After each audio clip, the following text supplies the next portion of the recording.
Babalik ako rito para lumalim pa sa pagkakilala ni Kristo. Kasi inawit natin, inialay ng Diyos ang kanyang anak sa ating Panginoon. Ano iaalay natin? Iba sarili din natin.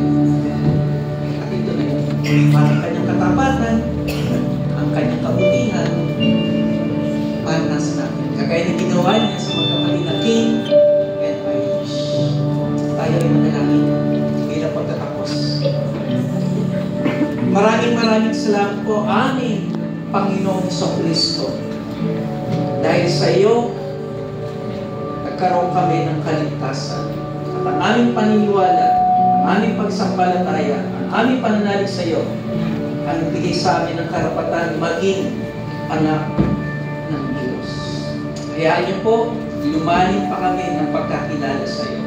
Upang sa gayon, mapaglingkuran ka namin ng mayroon po katapatan. Palayan niyo po ang anibersaryo nito. Palaguin mo pa kami. Paramihin mo pa kami. Palakasin mo pa kami. At bigyan mo kami ng tapang ipakilala ka sa ibang mga tao. Maraming salamat din po sa pagkain na aming pagsasaluhan. Ikaw ang nagkaloob nito. Paano pinayaman mo ang iyong mga anak, pag-iayamanin mo rin hindi lang ang aming mga katawan, kundi ang aming kaalaman patungkol sa iyo.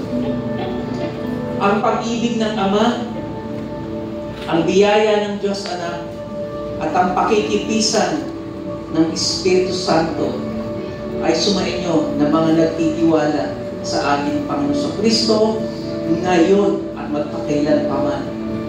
Amen. Amen.